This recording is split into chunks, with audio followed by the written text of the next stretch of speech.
A starting ding.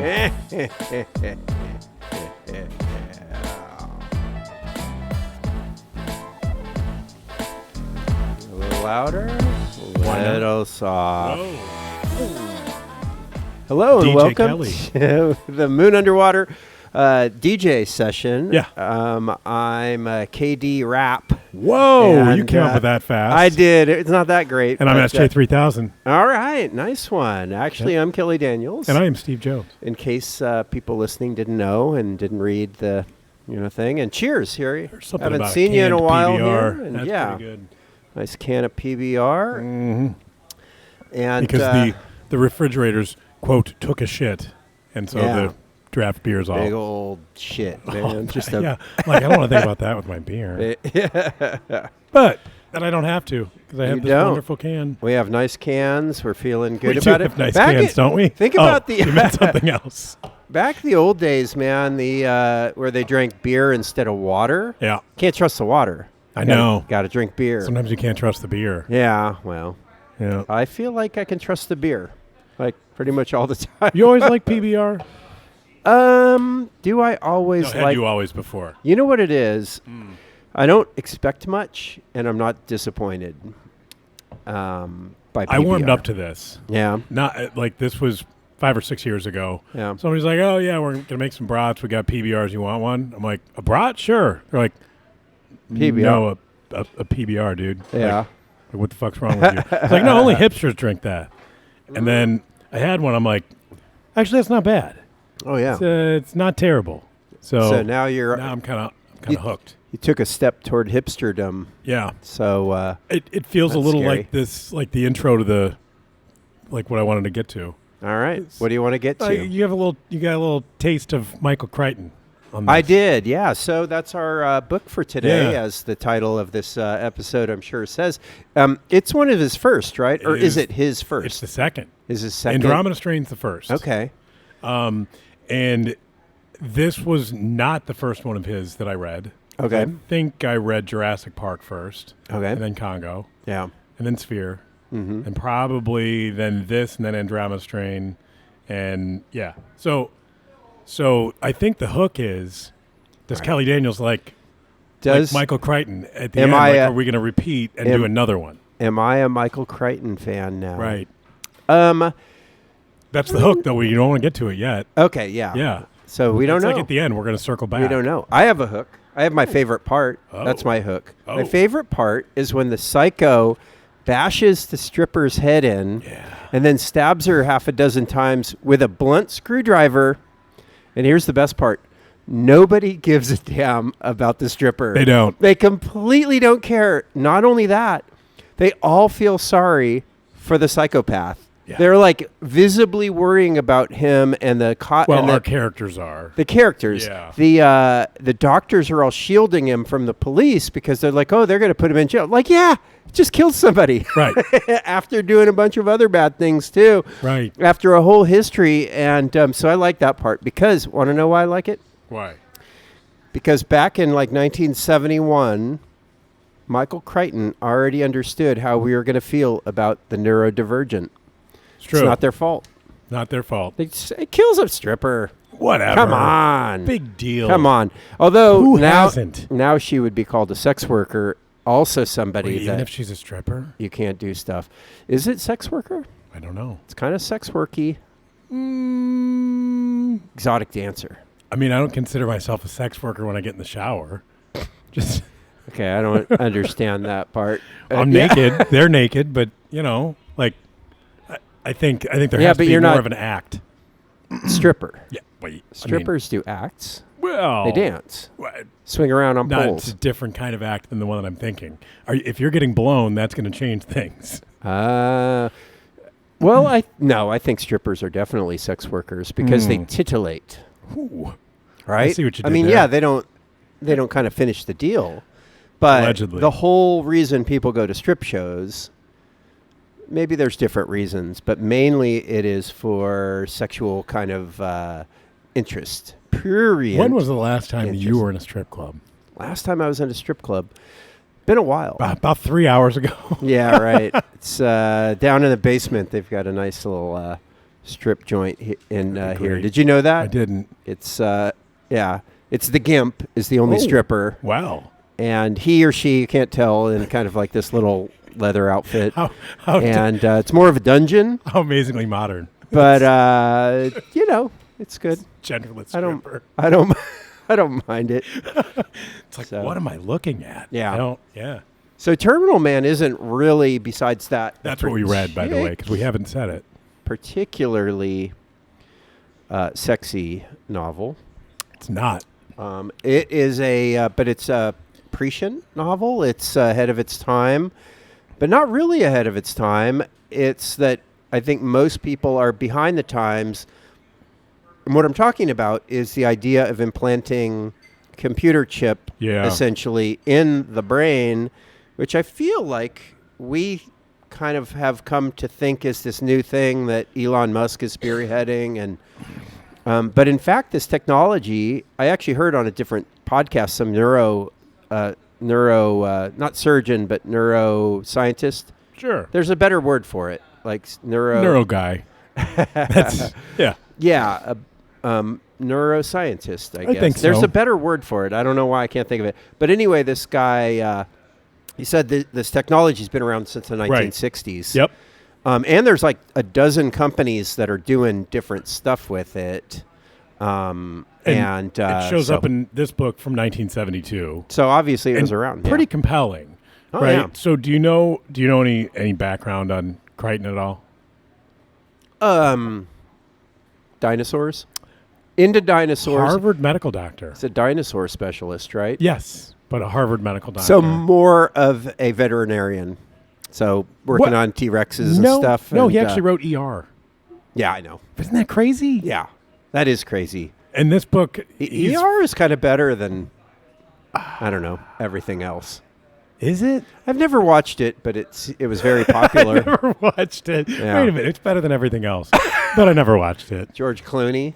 You know. He was handsome. Very handsome. Mm-hmm. Dr. Clooney.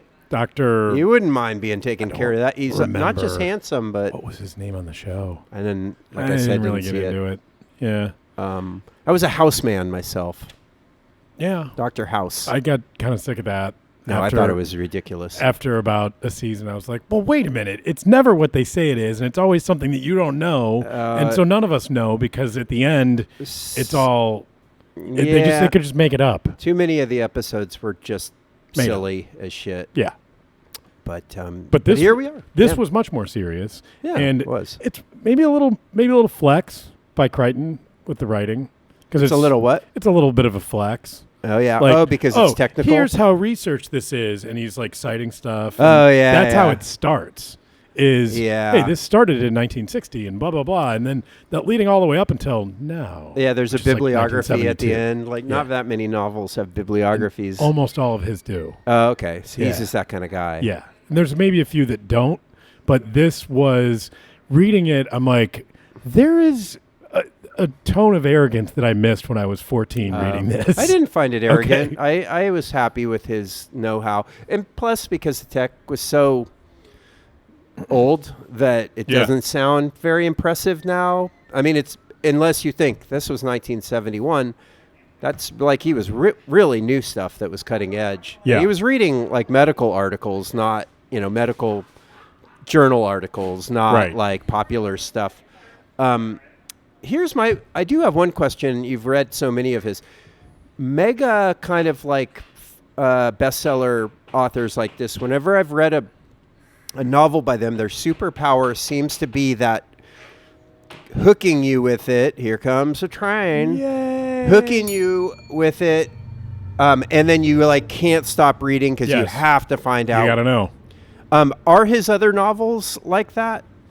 Even in better ways than this, by a lot. I didn't feel like this one hooked me very much. I didn't dislike it. And I would agree. It was short. I could have... Every time I stopped at a chapter, I was totally good stopping at that chapter. I didn't need to there was never a chapter where I had to keep going to the next one. Where you think, how is he going to die? Yeah. Because, does the title give it away? terminal man. Well, I thought for sure. It's a play on words. I thought for sure he was going to that nuclear device. They kept pumping up the nuclear device. It powers the computer that's in his head. And it's in his body, and it's like tiny. Oh, they're going to make use of that. I thought he was going to like throw himself in like the La Brea tar pits and blow up. It's like all the dinosaurs and rifle. What's that? It's like what's his nuts rifle. The thing that they mention it so many times. You're like, we're coming back to that. Yeah. And then they never do. No, it didn't really matter in the end. But I did know he was going to die, and of course he was just such a flaming asshole. I didn't care that he was going to die, and he didn't kill anybody, and wasn't very close to killing anybody I cared about. So I didn't have that, oh my God, I got to keep reading. So, and by the way, I'm not saying that's the only. That kind of like you have to keep reading is, I don't always love that in a reading material, because sometimes you get to the end and it's anticlimactic. Yeah. But that is the thing I usually see in these kinds of books. And this one, I just noticed that it was a slow burn. It was interesting, but it wasn't particularly suspenseful. Okay. And at least for me, I have a comparison for him and how he's sort of treated. Yeah. You don't have any sympathy for him. The doctors do. Especially Dr. What's her name? But who else do the doctors have sympathy for? Nobody really, right? Well, to me, it was the monkeys. But they were doing the similar kind of, they named him. Yeah. And it was as if he was not that different from the primates that they were working on and testing on. Yeah. And so the fact that he sort of acted like one was kind of expected. So the monkeys were tearing the stitches out of their head after they were implanting these things in them, and that was kind of distressing, or at least a hassle. Right. Ethel, that naughty monkey, was ripping the stitches out and trying to pull the wires. Yeah. Well, this guy was actually quite smart. They said it a lot of times, and should we go through the plot the way we usually do? Yep. So, hey, do you want to do the honors? Yeah, so we're set in 1972, and kind of at the beginning, it's mentioned that computers are shrinking, right? And that there's somebody that had some wires implanted in their brain in a specific way. They would stimulate those in the 1960s, but you needed something that was like the size of a room for a computer to be able to figure out, how to stimulate and run through the programming. And as we get to 1972, it has shrunk to where these things can now be outfitted on a human being with a plutonium power pack that's only the size of a pack of cigarettes. I know. And going to go under his skin. Yeah. It's just putting a pack of nuclear cigarettes into your body. No biggie. Talk about cancer. Yeah. No, I think that would be bad. And the computer itself is the size of a postage stamp. Mm-hmm. That's not too bad. It's not bad. But then, are we going to kind of build up to the operation? Okay. Yeah. Because the operation is kind of fucked up. Oh, yeah. Just the way, I'm like, that's pretty invasive, I'd have to say. All the... Well, we have a guy that is a developer, a programmer. They call him, I think, a programmer, computer programmer. He's intelligent, computer scientist. He has, and he's also just kind of asshole-ish right from the start. Harry Benson is his name. Yeah, and I don't know what it is about him, but he's the way he kind of like, what is it about? Just arrogant maybe, or he's kind of ranty. Yeah, I suppose that's a little ranty. He comes off to me, it smacks a little of the Unabomber. Yeah. Like he's against technology, but he's a computer scientist. That's why he knows about them. Right. Well, he thinks the machines are going to take over. Yeah, the machines are going to. What is it? The Terminator. Yeah. Starlink. It's Starlink. It's Elon Musk. Starlink is actually Neuralink. No, oh. In the Terminator, the computers all bound together and Skynet. Skynet. Yeah. So let Skynet go active. He feels like Skynet is happening, and computers are starting to run more and more things in ways that seem just so quaint and cute to us now. Like, a little tiny bit of the hospital's like operations are run by this giant computer. And they want to digitize all of the records. And Yeah. I'm like, they're still working on that. Yeah. And now every single little object that we have, has like a computer chip in it. And Interesting choice of words with object. I like that. Object. Because object-oriented programming is a thing. Oh, good. Yeah. Very good. You didn't even know you did a thing. This is our second time talking about this subject. The first one was an early podcast. It was the Ted Chiang's The Life Cycle of Software Objects. Loved it. And our title had something to do with sex robots, and Amazing. they talked about sex robots in this one too. They did. That was one of the fears. Like, it's some only a creeps. matter of time Yeah. before you get the sex creeps robots. but they do sort of exist now. So Yeah, there's sex robot brothels. not as hot as you'd want them. No, never are. Yeah, They never are. little stiff. Yeah. No. Oh God, so many things I could say to that. There's this great song by the Bloodhound Gang. It's like a country song. Yeah, It's yeah. called "The Lap Dance Is Always Better When the Stripper Is Crying." Bloodhound Gang had some bangers. Yeah, they were good. Yeah. Good old Bloodhound Gang. Oh, we Okay, didn't so- even give them a Yes. Please. ding-a-ling. Yeah. So please come on, Bloodhound Gang, and defend yourselves from not getting a ding if you care. Yeah. Anyway. Come on in. Come on. We have only 2 more mics, but Right. I don't know how many guys are in the band. How but many are still left? They could share a mic, a couple of them. They could bring their own fucking mics. Yeah. Okay. Sure. But I'm not sure I trust their equipment. I think we've got our system dialed in. It is pretty high And, tech. Yeah. I do like it. Yeah. All right, so we've got Harry, and the reason Harry's being brought in for the surgery is he's been in I believe a car accident where he has. If this was my book, his last name would be Balls. It would be so good. Why pass that opportunity up? It really is a missed opportunity. Yeah. Come on, Michael. And nobody's named Harry. Yeah. Michael Oh wait, Crichton. no, we had a Harry. If his estate, I know, that's our last guess. I know was Harry. his last name's not Balls though, right? But Harry Walker. Harry Walker's kind of awesome. That is kind of awesome. Yeah. Better Harry, than Steve good old- Jones. Yeah. Well, you're the lead. We couldn't come up with anything better. The guitar player of the Sex Pistols. We could have made up any name. For you? Yeah, instead I just used my name. Yeah. That's dumb. It is dumb. Should have thought about it. Can we go back? We also Is it could too have late? thought we could have named this anything, and we named it the same as another podcast that thinks we're totally true. Thinks we're wankers. Well, that's the thing. Well, Every podcast name, unless you just come up with like random word generator, there's like 4 podcasts that are named that.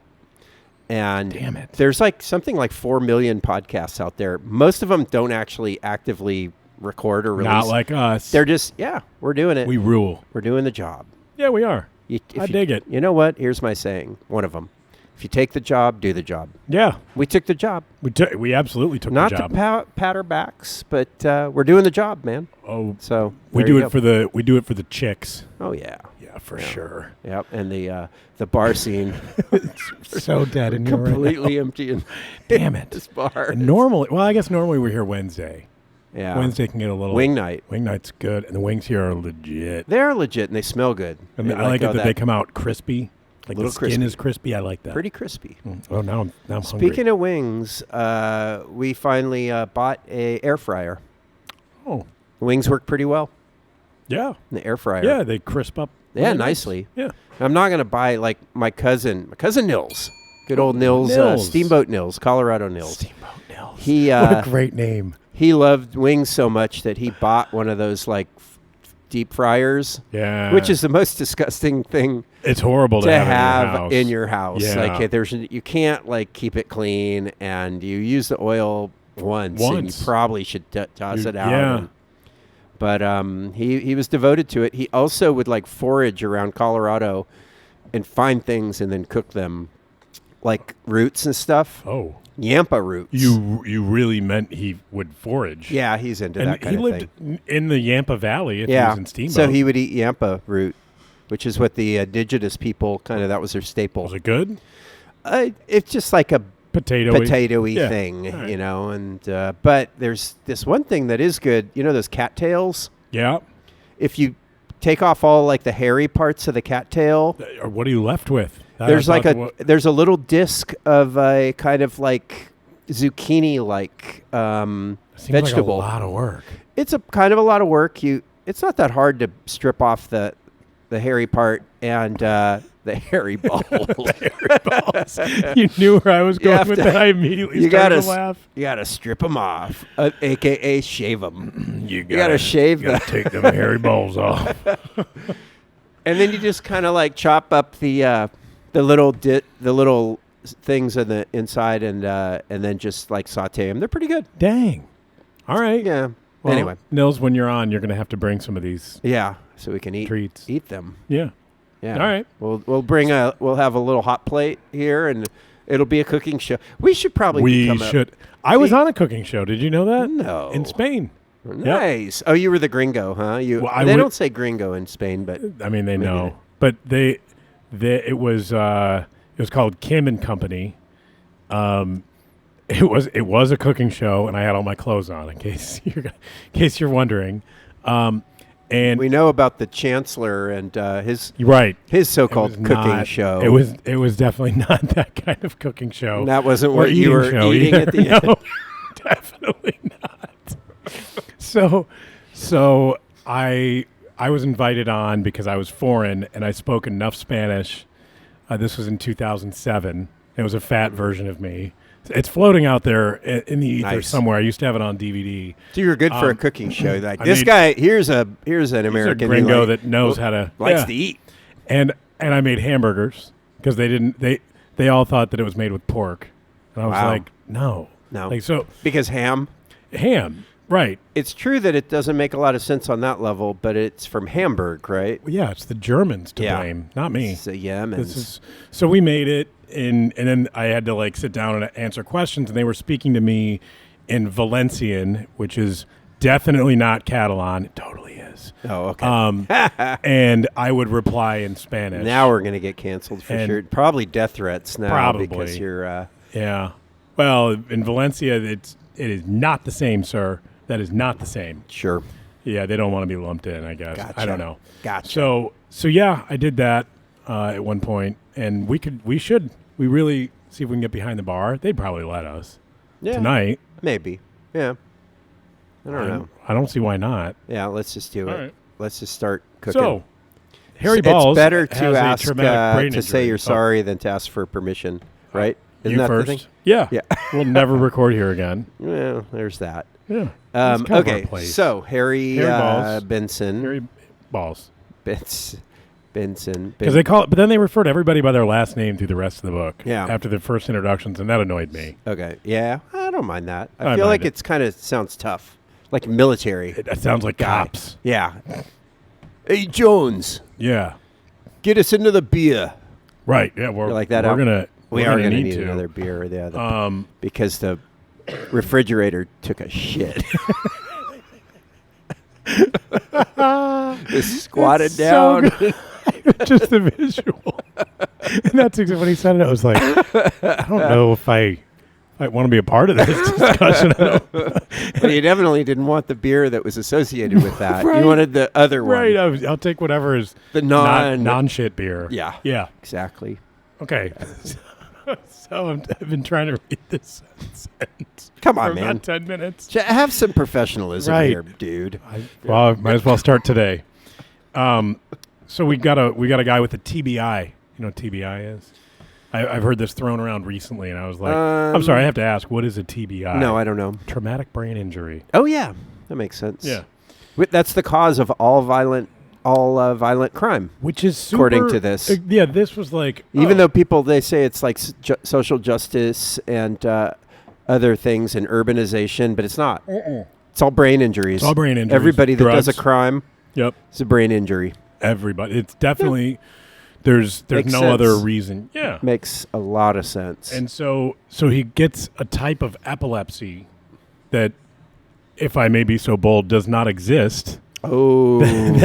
that causes him to go completely We're lucky that psychotic. Michael Crichton is dead. Long Because dead. he would be all over the He would shit. be aghast. Oh, he would. I hope his estate's not out there listening, looking to sue us for... Come on the podcast and defend yourselves. That's right. You're like, Cowards. Yeah. Cowards. Get on All here. right. So it doesn't... So he made up some epilepsy, huh? I think so. I didn't. I It's think a novelist. it's Guess that's what they do in Harvard. yeah. Make shit up. Shit up. Yeah. Yeah. Nice one. So the guy goes. He'll start to smell stuff. Do you remember what he would say that smelled like? The bad smell preceded the. I the forget events. what the bad smell was. Pig but shit mixed with turpentine. oh, yeah. That's pretty As bad. long as it's not refrigerator shit. Yeah. That's That's what we call a callback. that's a good one. I know. You did it. Right, like 2 Yeah. seconds after we were talking about it. Yeah, but it too stuck fast. with me. That's too fast. Callback needs to... Agree to disagree. Okay. Sure. That's... What do you know about writing stories anyway? Well, no, this is... What we're doing here isn't writing. It's pure comedy, man. It is. It is It just... is. It is. You know? I'm.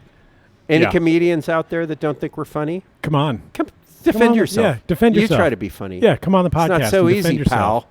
Yeah. Louis C.K. Right. and your weird habits. Yeah. You know? You can go ahead and email us. Yeah. At the guys at themoonunderwaterpubcast.com. And if you want to jerk off in front of us, whatever. Sure. I don't care. I mean, we like to treat our guests well. I want no part of that. I nearly did a spit take. That was. Just close your eyes. Come on, man. Oh, God. If you don't want to see it, don't look. Well, if we weren't canceled before, we certainly are now. All right. So, So Benson. yeah, what's he doing? Barry Balls. That guy. That guy. We're back to him. Okay. Benson is brought in under police custody because he's just beat up some woman, and they're going to do this surgery on him that they've done on these monkeys 150 It's either you're times. going to prison for a real serious, like But attempted murder. He hadn't been charged yet. Oh, he is was that merely right? under. Yeah. He was in custody. Yeah. And his psychiatrist was in charge of, helping him previously. Was there to help him this time too. So he'd been in trouble more, and so this was going to solve all of the problems. Yeah, and he didn't have to go to jail. Well, Which is the that's the motivation bonus. for him going through this problem. And he said he doesn't want to be violent anymore. And we're I know drying out. We're Uh-oh. drying out on the beer. And I'm gonna go. you're going to quick. run over there? Yeah. All right. What should I say? So Steve left me alone. There he is, waddling up to the bar and begging for some beers. He got it, and there he goes, and he's very happy, folks. All right, thanks, Steve. You're gonna want to hear what I said while you were gone. But What did you say about me? oh, you'll have to listen. At least we'll get one download if you have to listen That's to true. it. So that's good. that is good. Okay, so we have Dr. Janet Ross. Yeah, she's the hottie. She is the hottie. She's and the guy she's dating drives a Ferrari, right? Or is it a Maserati. Maserati? Okay, poor man's Ferrari. I get it. Same company. Oh, is it? Yeah. Okay. And now, I mean, it's all part of Fiat. It's really all part of Chrysler. Well, So next time I see a Ferrari, I'm going to say, "Nice Chrysler, yeah. pal." Yeah, that's sweet. It's like the Cordoba, Chrysler Cordoba. Oh, yeah. Pretty much the same body, but just with They dialed it up. Yeah. That's right. So Dr. Ross is a psychiatrist skeptical about the technological approach to the condition that Balls has. And she doesn't know if it's going to address the deeper issues that exist. Spoiler alert, it doesn't. the deeper issue is that he is psychotic. That's the exact word she uses. Right. And then she's like, yeah, but he's psychotic. And all the other doctors on this thing, they're like, yeah, but they're sure. like, from.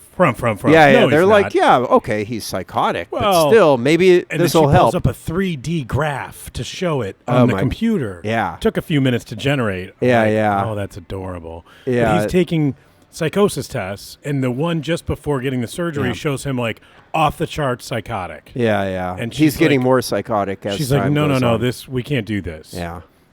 But they want to do it because they're going to get famous. Right. John Ellis is going to get famous for doing the surgery. Ellis is the main guy, and then there's Morris, who's Morris, like a younger... But also kind of the voice of reason, like, should we be doing this? Yeah, he was a little bit on, what's her name's, on Ross's part. Ross's and side. then there was like the head honcho guy who's more like the politician, surgeon. What's his name? Chandler or something? Yeah.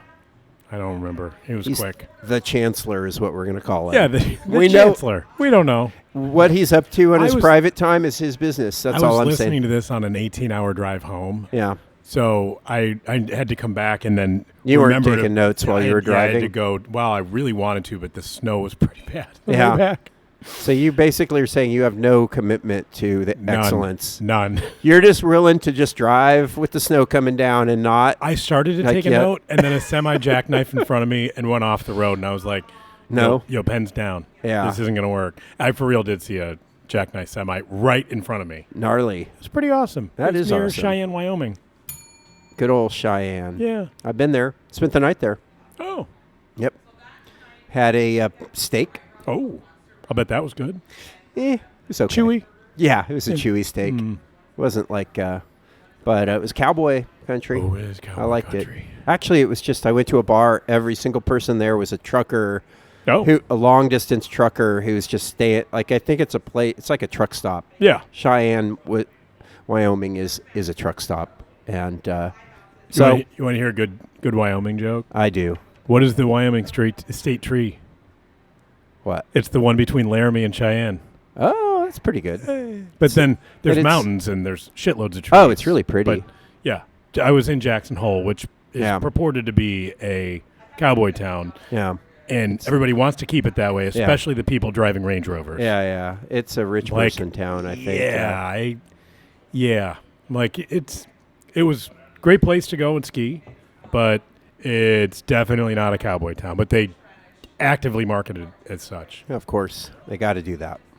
Okay, so. Much like John Ellis marketing his surgical skills. Nice. And you like to see what I did there? Yeah, very well done. It's called a segue. So smooth. Mm-hmm. Just. I know. Almost as smooth as sliding a bunch of electrodes into the gray matter of the brain. Yeah. Which is what they did. But it started by drawing a couple of X's on his head. Right. You have to draw the regions out. Yeah, and then he had to buzz his head. And I hope I'm not getting things out of order, but they buzz his head and they're kind of preparing him. And Ross, Dr. Ross, the sensitive person, the woman, let's face it, who isn't a medical, she's a psychiatrist, but not an MD. Right. Are psychiatrists MDs or are they PhDs? They're MD. She's an MD as well. Okay. But she's part of the team just as like kind of a diversity thing. Like, we need a psychiatrist here. Yeah. Back in the old days, that counted as diversity. Yeah. We have, 4 white men and then 1 white woman, but the white woman's also a psychiatrist. So right. That's our diversity. She doesn't want to do it. They're like, yeah, we're just going to do it anyway. Yeah, we're doing it. And the reader, of course, is going, oh, good.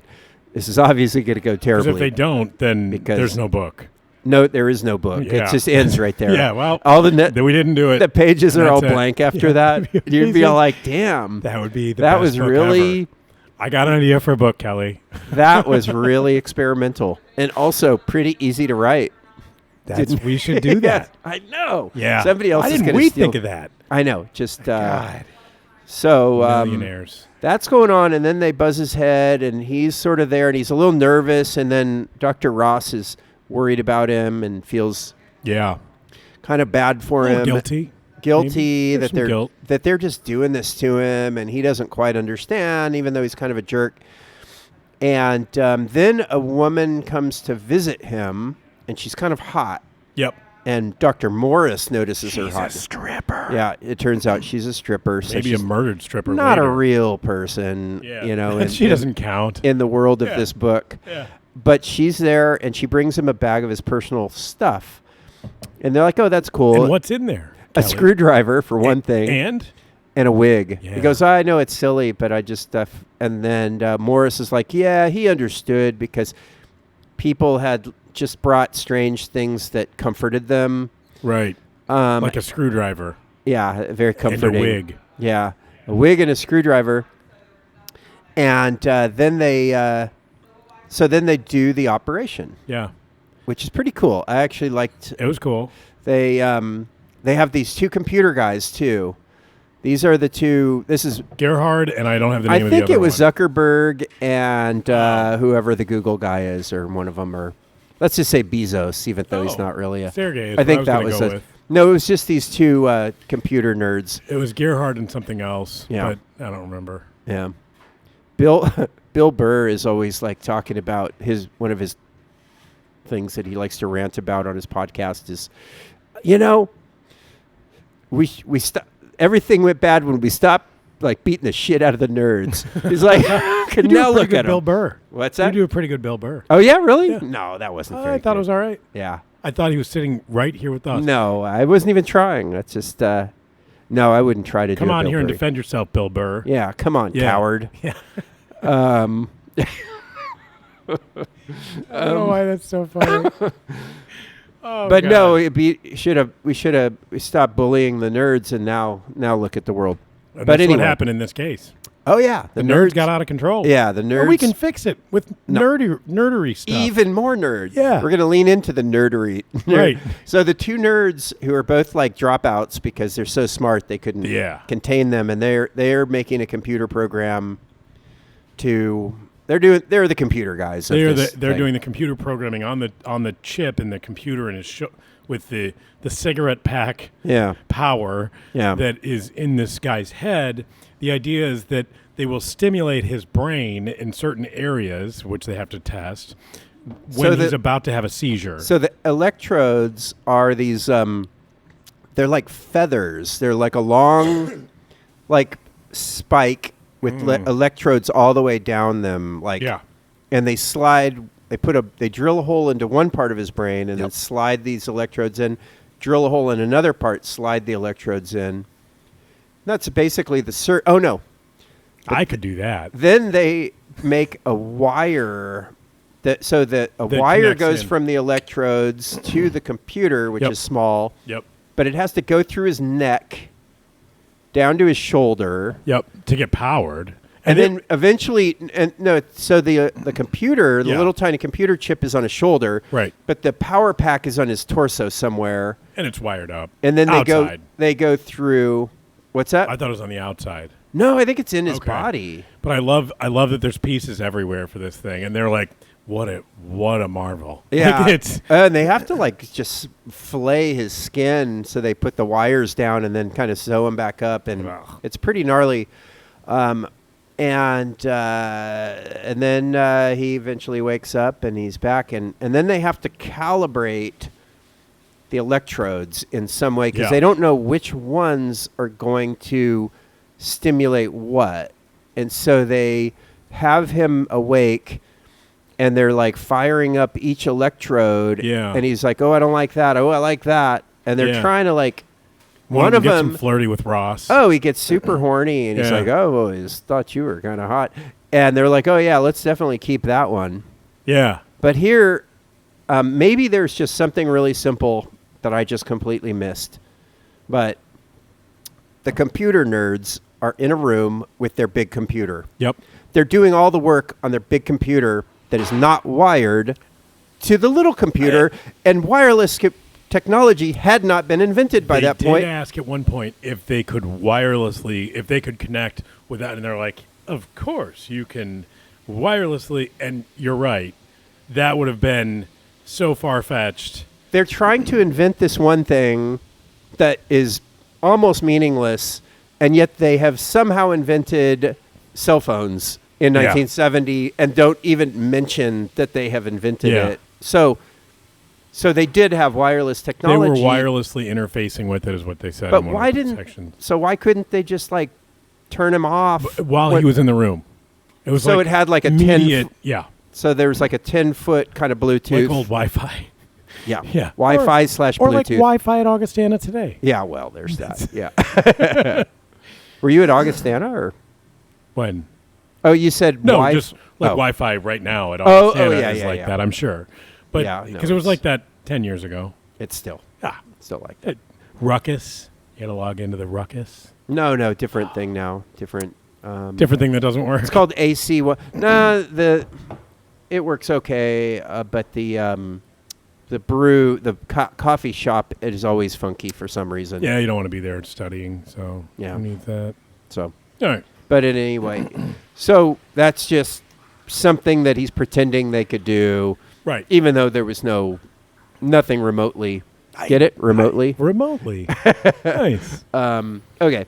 So afterwards, there was a few things that I caught where I'm like, what does this have to do with anything? There's a grouchy nurse who, they're saying they need to give him a certain medication. At How a about these specific goddamn time. nurses and that goddamn cop?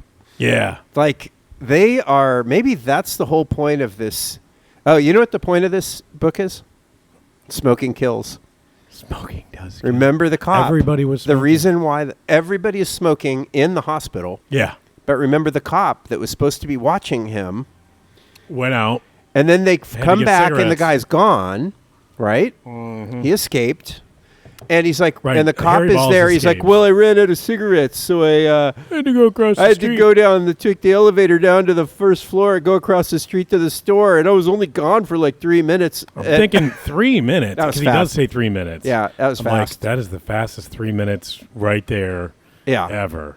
Yeah, they're all The smoking. elevator is going down fast, and Smoking does get. Look at that. yeah. Oh. But the cop is terrible. The nurses aren't giving him his meds. And they're And- mean. Oh yeah, they're completely rude to the doctors, and I'm like, Well, so then you so then what does motherfuckers Michael need- Crichton really think of the nurses? oh no, he didn't like. He didn't her. like 'em at He all. didn't like strippers much either, Right. and Killed a couple of them. yeah. One. Yeah, and So our boy gets out. yeah, Harry Balls gets out, and he By the- immediately. he gets out with the wig, Yeah. and somehow Yeah. he puts the wig on so that he can escape, and he gets some scrubs. Right. He Can we steals- say escape? Escape. Yeah. Yeah, you I just love- like that? Oh, I love it. Do you say axe instead of ask? I don't. No, just What about escape. espresso? Definitely. How about an espresso? Definitely. I definitely Because say you're that. like, it's fast. It's Yeah. getting to the place you're going faster Espresso. than a whole coffee. Right. Coffee is the local train. Right. The espresso is the express train. We should blame Dodge for that. They had a neon back in the day. Yeah. It was called the Espresso, and it had more power, and it was kind of their sporty version. It was spelled with an X. Ooh, nice. Yep, it was cool. But fuck them for calling it an espresso. Yeah. Especially Yeah. because I hate that. Sorry, just pet peeves for me today. Okay. All right. So Harry Balls what's is on the happening loose. is they're noticing that what the idea is that this computer is going to stimulate. Wait, Harry these- Balls was shaved. Right. He was. That this computer is stimulating the parts of his brain to stop the seizures from happening. But Yeah. what's happening is he's getting his brain stimulated more and more and more. And then very casually in the middle of this entire story, there drops well, we did something similar to lab rats and all different kinds of animals. And what would happen is when we gave them this ability to stimulate their own brains, they wouldn't be able to do anything else eventually. Yeah. Basically, they would die of overstimulation of their brains. Yeah, they just want to do it over and over. They get Right. addicted to it, and Right. which is kind of based on some true studies where rats would get addicted to cocaine or Sure. something, and they would starve to death by just giving themselves cocaine hits all day or something like that. Or What a way to go. I know, a lot of fun. So the seizures are coming constantly now, and when the seizures come, The seizures aren't coming constantly. Oh. But it's moving what toward he's the doing first is one. his brain Yeah. is triggering the release, like the stimulation by mimicking the seizures to get the reward. Yeah. Yeah. But it's causing him to go crazy. And also they're going faster and faster in between, and at some point the you can't stop the seizure from happening. Right. Is the hypothesis, and true. So he escapes. He's a madman. Yeah. He's on the loose. And then murdering instead strippers. of cops going after him, Morris. 4 doctors. Yeah, Morris in particular. All these doctors decide they're going to just take over the investigation, and they don't want to tell the cops because cops are going to arrest him. Right. And they don't want that to happen. So they're kind of the same reason the Catholic Church doesn't turn over the pickle touching priests. Yep. You know? That's right. Oh, we don't want to deal with them. No. We can take care of this on our own. Yeah, we'll just move them somewhere else so they can do it somewhere else. It's an inside job. Oh. Yeah, it's a internal kind of thing. So God, I wanted to say something funny about the Catholic Church and all the kitty diddling and stuff, but I don't know. I just couldn't think of anything. Oh wow! So you don't mean cat? They find somebody finds his house, and Ross. It's weird. Ross finds his house. And it's like he hates technology. So he has old furniture? So all his furniture is from the 18th century. It's like Louis the 14th or whatever. One of the worst parts of the book. It was pretty dumb. And then he's got a pool in the back. But he's got a bunch of strippers in there, and they just live with them. That liked girls, according to Dr. Ross. Yeah. This is very modern. But they also liked him, and I just don't think they were giving... Allegedly, Your Honor. They weren't giving strippers much credit. Like... None. Why would they be hanging out with this guy? There's plenty of guys with money who want to surround themselves with strippers. This guy did not seem to have the coolness factor. No. To just have all these girls hanging around. But true. Okay. But he was mid-30s. Yeah. So he didn't seem good looking or anything though. And he was weird. Very. You know. And always talking about how the machines were going to take over. Maybe the strippers were hip to the neurodivergent, kind of... The neurodivergent scene? Yeah. They just knew that it was cool. I guess. Like until they got murdered. Yeah, well, you got to... It's the price you pay. You're not... can't make an omelet unless you break some eggs. Where's the fucking omelet, right? Wasn't that the question? It's her brain is the omelet. It's this is your brain on drugs. She was doing her makeup over here. That's why it's only half done. And I was like... In my head, that's what they said about how she got hit over the head, and I thought to myself, "Wait a minute! So she only did half of her face? Or like, can you explain better what half of the makeup done would look like?" Like, I was thinking that as I was driving. But also, like, who gives a flying fuck? Like, it was this weird detective work. I'm like, her head is bashed in. Right? Do we need more? Yeah. Like, we know forensic. I thought maybe. Like he bashed in half of her face, and they were like, "Well, we know at least half of her makeup was done. Yeah. We don't know about the other half. Yeah, because she only just did the one side. Yeah, as far as we can tell." I was thinking shit like this as I was driving. Yeah, it made it for a really good drive. Trucks are jackknifing and crazy. Yeah, it was awesome. Yeah, it was a good drive. Well, glad you made it. Glad you made it. That would me too, I guess. Would have inconvenienced me if you it would have been terribly inconvenient. Not terribly, but it would have been kind of inconvenient. Vaguely inconvenient. Yeah. Oh. I would have had to find a new co-host, and that takes a couple days. At most, really. So we end up again in a wild goose chase where they're like, go to where he used to hang out. And, he beat up a mechanic at this one place over near the airport. I can get over there before rush hour. And I'm like, oh, God, L.A. now, it's always rush hour. Yeah. So... and not now. I'm not making light of the fires, Kelly. God, don't try to get us canceled again. You know what? By the time this comes out, nobody will even remember. What fires? Yeah. Okay. It's all been rebuilt. That. Good. And so Morris, who's sort of been a side character, goes to the bar at the airport, and he's flashing his picture around, and the bartender's like, like what you see in the movies, basically, who wants to know? He's like, I'm a doctor. You're not a doctor. And he puts all of his ID cards on the table, and the guy's like, whatever. No, I love the bartender. He says, he's asking him all these questions. The bartender looks at you and goes, "This is a bar. We serve alcohol." Yeah. It seemed like a... No, I think he said liquor. We serve liquor. Yeah.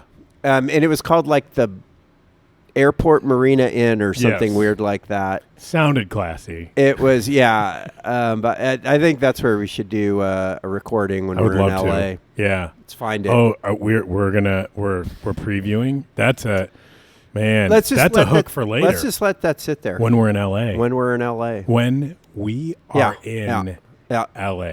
Yeah. Yeah.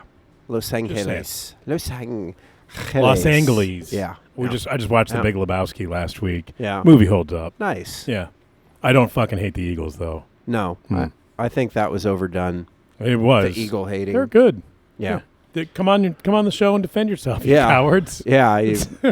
Those of you still alive, Yeah. try to do your guitar solos and we'll say if we like it or not. Yeah. Live and in person to your face. Yep. All right. And in one of my favorite things that happens, he finds out that he left with a mechanic that works for United Airlines. Oh, yeah. United. This is Morris. First Why of are all, these people hanging out with this guy? I don't know. He's got no personality, but he already beat no charm. up a mechanic. Yeah. And it was there. I'm wondering if it was this guy. Yeah, he's beating him up again. Well, I guess. Sorry to and spoiler. He's like, oh, look, I got a computer in my head. Now I won't do it. Yeah. Well, spoiler alert, he does. We're at the bar, and we're going to go...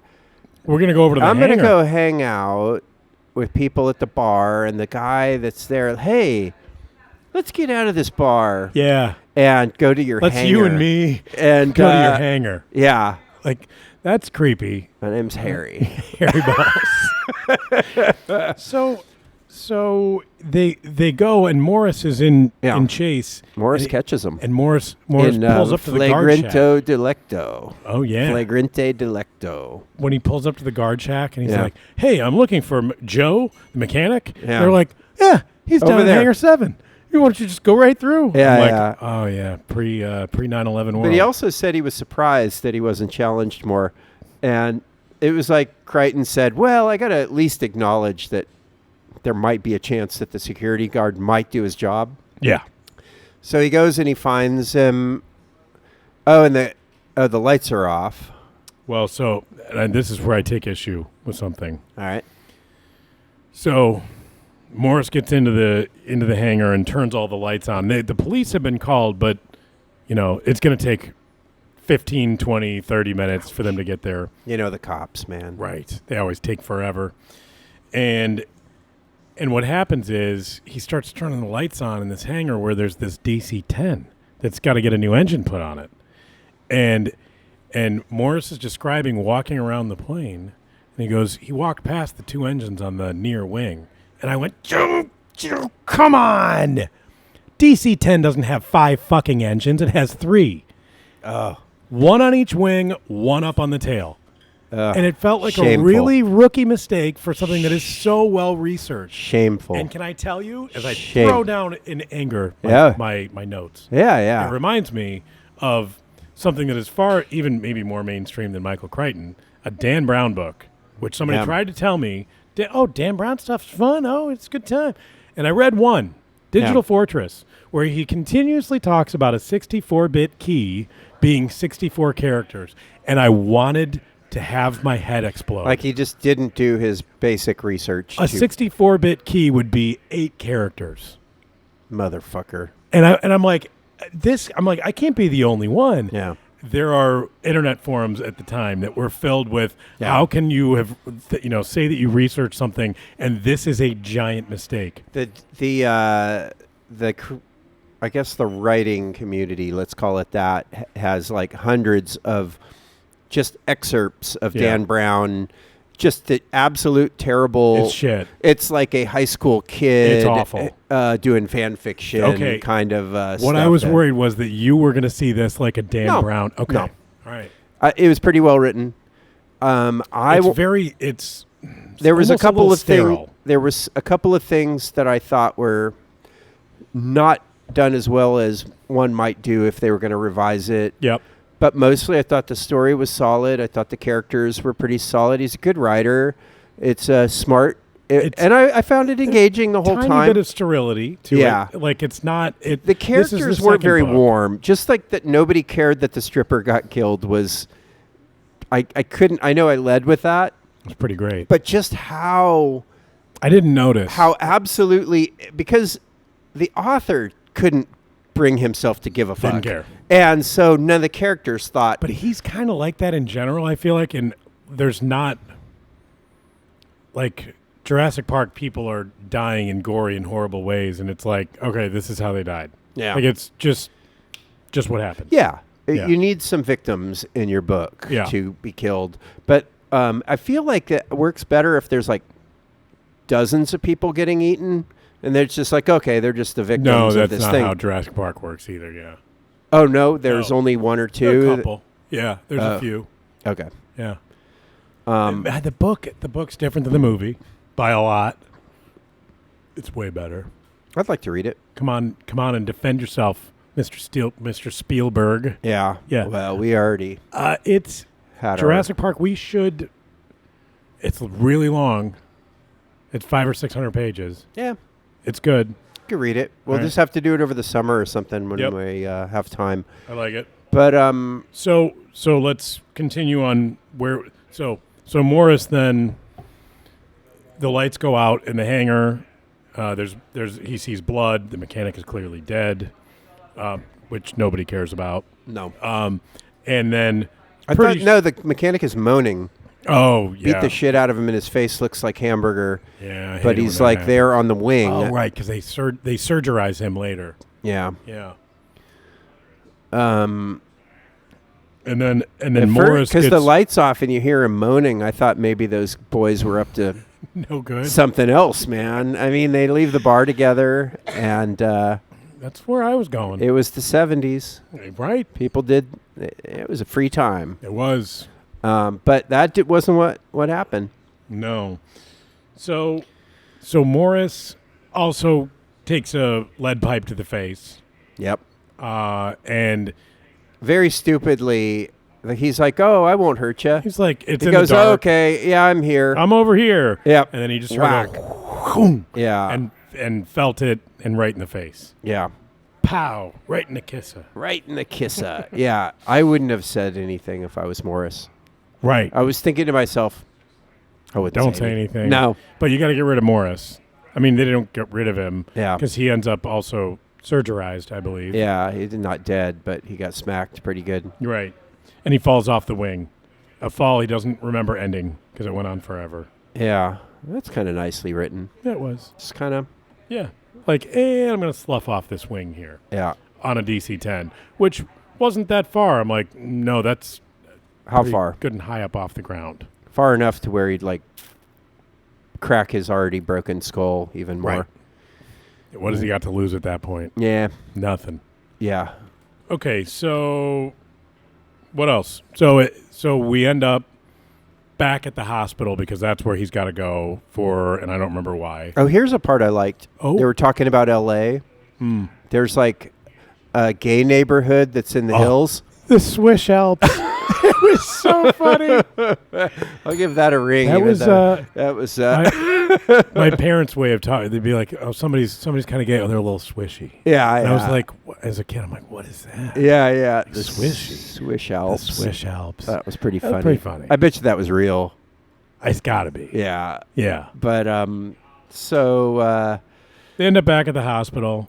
Yeah. And our terminal man is there because he's going to destroy everything that's going to make everyone into machines.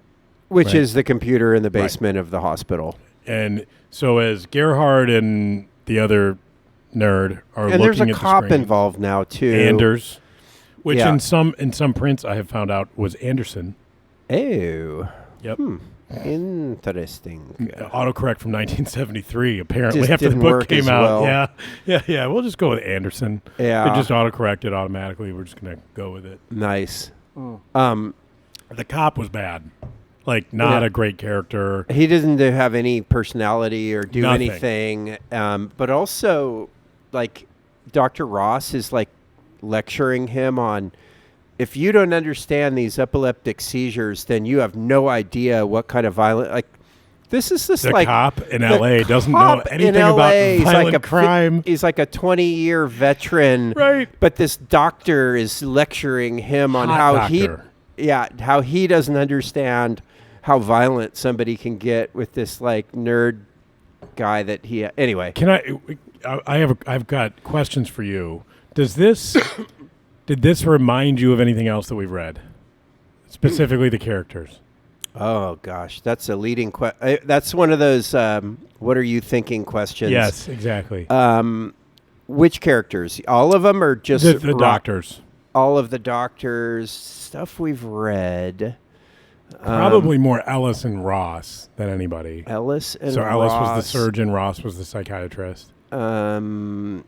Books about I guess no, I can't think of anything. I'm going to go with Three Body Problem, specifically the Netflix version. Oh yeah, the Netflix all version. All the hot people. Yeah. The nuclear physicists who were because she was like mid-30s and early 30s and the most amazingly accomplished and certainly that's possible. Yeah. But however unlikely.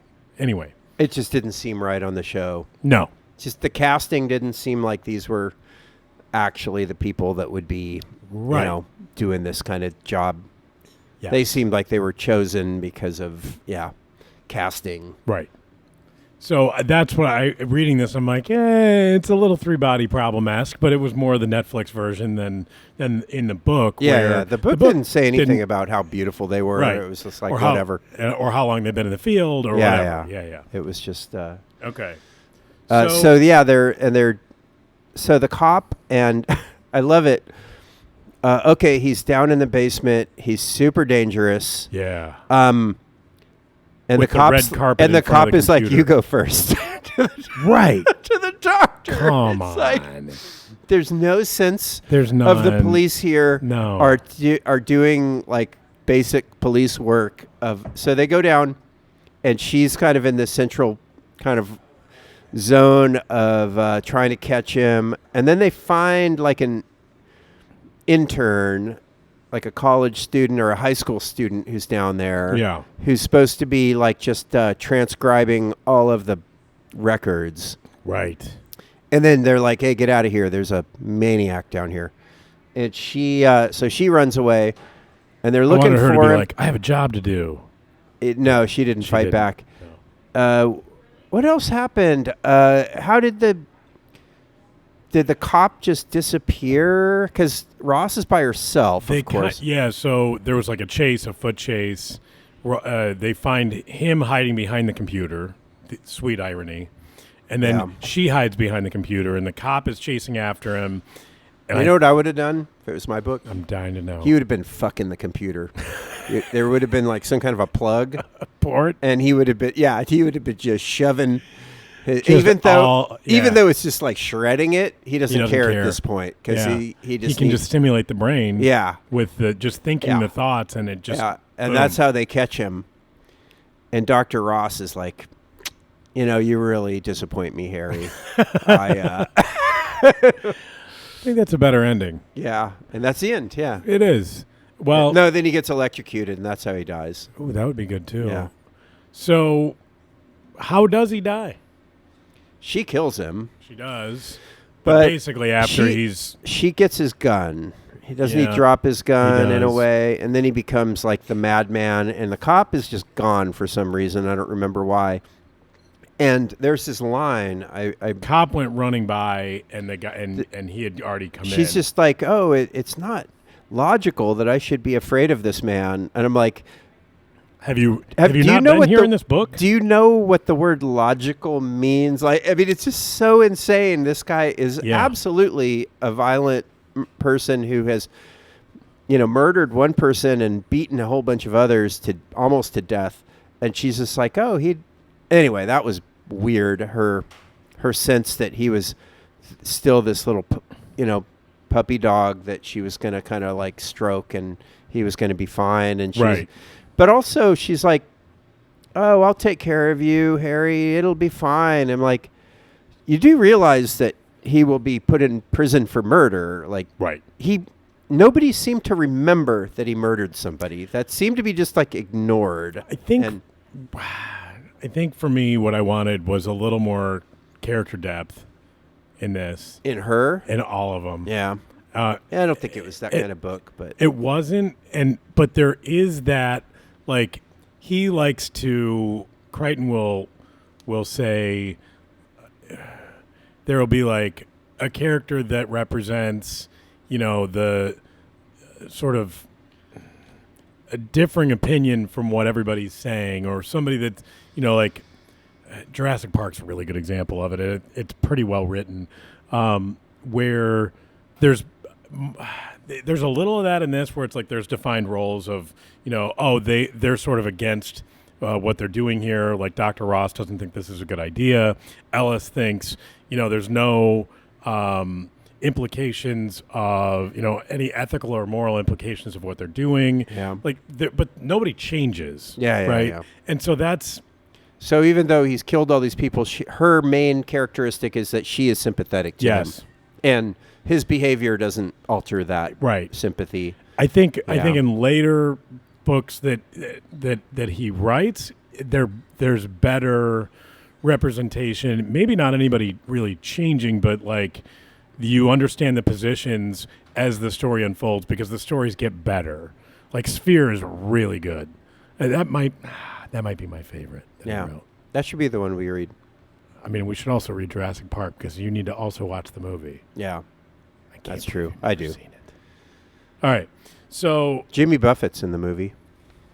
No, that's in the way later one. Oh, really? It's in the fourth or fifth or whatever. I just know when he died, they were doing this YouTube clip of his scene, and he's running away picked up by a pterodactyl. Oh, nice. Yeah, I didn't know that. But they show his scene Rest in peace, Jimmy. He grabs two margaritas. He does. And from runs, the margaritas, he's running, and then runs with them. Pterodactyl comes and picks him up. Right before he got his drink. And right before he actually died. Yeah. Rip. Yeah. Jimmy Buffett. I'm a recovering parrot head. Good old Jimmy Buffett. Yeah, I've been I've been to one show. I thought it was fun. 14. 14? Yeah. Wow. I don't even remember most of them. Yeah. Do you have like a tattoo or somewhere? I don't. Somewhere on your body, like a little. No. But we had a group of us that love to go, and so one summer I went to four shows. Yeah. It was good. Fun. Good time. So I heard this comedian talking about Margaritaville, the song. He goes, "Yeah, the song, like as it is, if as it was written, it's one thing, but nowadays, it's a lot more tragic. Now that there is a real thing called Margaritaville." Yeah. He's like, so you picture the guy just on some tropical island somewhere, and he's like, fucked up, I'm drunk, but whatever. It was awesome. He goes, but if he's wasting away again in Margaritaville, actually the restaurant in a mall parking lot. That's pretty terrible. Like, that's some dark shit, man. It is some dark shit. Oh my God. That's a new pretty take. Good. Yeah, I like that. Yeah. Okay, so all right, so we get rid of him. I have. So she blows him away, and that's the big thing, is because she's the one that's why Crichton made her so sympathetic, because that was the effect he was going at. But I feel like the flaw was he did so many bad things that it was hard to buy that she would still feel that way about him, and she wouldn't find, Yeah, okay. I could agree with that. Or is it just that, women are so emotional they just they can't really think clearly. I think that's just that was the nature of the character was just her believed that maybe this wasn't the right thing to do, but that he was somehow salvageable in some other way, even though she or killed that him? His murdering his violence was because it was their fault. I'm trying to talk myself into believing it. But yeah, I guess that makes sense. Okay, so for me, this is like the beginning of he's starting to figure out like the formula that he goes with for future novels that he writes. Novels? Book? They're novels, right? All right. In particular, what this one doesn't have that a lot of the other ones do is like confining to an area, and usually some sort of natural disaster, and so it limits interactions from the outside world, and something extraordinary happens, and nobody can get out. And so he works on sort of the trapping, so you're not having 4 doctors or 3 doctors go out looking for, a psychopathic patient, which when I'm reading it, I'm like, yeah, that this doesn't make sense. There's no cops. They wouldn't call them. Like any doctor today would be like, nope, get the police. Fuck this. Right. And it so definitely seemed like the smarter move. Yeah. Yeah. And so he progresses from here. I have read Andromeda Strain, which is his first, the first book. That one is a little different, also really good, and maybe worth a read at some point. It's not that long, but like as you get into, in particular, Sphere, Jurassic Park, Congo a little bit, because it's what just is location. Sphere about? A sphere. It's about a sphere. It's about an object that is found at the bottom of the ocean. Oh, cool.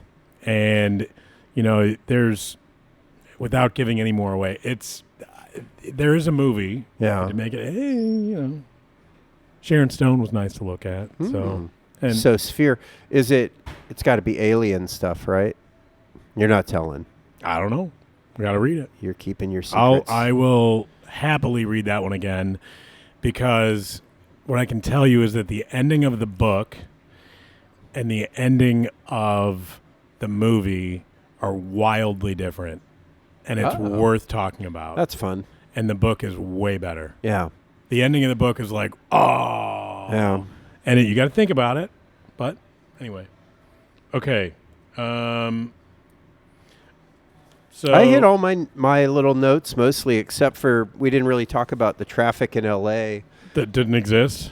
And I know, I think in 70s I probably did, but they were talking about how, there was one thing is he made a big deal about how the traffic report would say computer simulation 18 miles an hour. I'm like, okay, I grew up in that area. Not in 1971. I probably wasn't very around. There was around. no computer simulation. But also, it was just they had a helicopter that was flying around and go, the traffic is slow on the Harbor Freeway, and it's moving well on. So I thought that was silly, kind of. But it was a way to add computers. He was pushing computers into everything. Yeah. Even places that still today, nobody needs a computer simulation to tell us what traffic is like. You just kind of. I didn't even think of that. Or maybe computers have something to do with traffic helicopters. Chicago had those forever. Yeah, that's just kind of how you do it. And now there's sensors in the road, I think. I'm sure there are, and the sensors have some kind of computer technology working them, but they're simpler. How fast traffic is going over it somehow. Yeah, or I guess it would be just radar, right? Can just figure that stuff out. Yeah. But anyway. Gosh, I felt like we were talking about L.A. traffic. There was some kind of callback to other things we've talked about, but I think I lost it. So no, I think I covered all my bullet points. I think I got mine. I mean, let me double check. There was a call out to robotic surgeries. Oh yeah, that's right. Robots performing the surgery. He would use his fingers, and the thing would move just a tiny fraction of a millimeter. I have no idea if that's how it works, but I've worked for the original company that invented this thing. Yeah. And it was originally invented for remote surgeries, because they were like, someday somebody is going to perform a surgery from a continent away. Oslo. Yeah. And this company was founded for the Department of Defense, based on Department of Defense budget, where it was like, you would have a surgeon who was here out of the line of fire, who was able to perform battlefield surgeries on, people who've been wounded or whatever. And as it turns out, that's really hard to do, to not be in the same room. But when, and they're like, they're describing, like the patient side cart, which is what this company called it, and the surgeon is next to the person who's having the surgery performed, and they've got their face in like goggles. Yeah. They're looking onto screens, and they're not looking back at the person at all. There's cameras but they are right there. And that's exactly. And I was like, actually, that's good. Pretty accurate. Good. I desperately wanted to mess with one of those. I was on site for 9 months. You could probably perform like a circumcision or something, like that. I mean, what's the harm? Easy. Yeah. What's the harm if I get it wrong? There's nothing that is going to scar a person for the rest of their life. Less to wash. It's. Oh, no. Oh, ow. Well, I think on that we can. On that note, we can end. Am I going to hit the button? Yeah. All right. Well, thank you. That was fun. Now I'm a Crichton guy. I've read a Crichton. I was thinking maybe I was taking this highbrow show and making it lowbrow with sort of still a highbrow book that as I read it, I'm like, it's okay. I liked it. I liked it, and so the subject that's the hook. You did you liked Crichton? For this one. I did.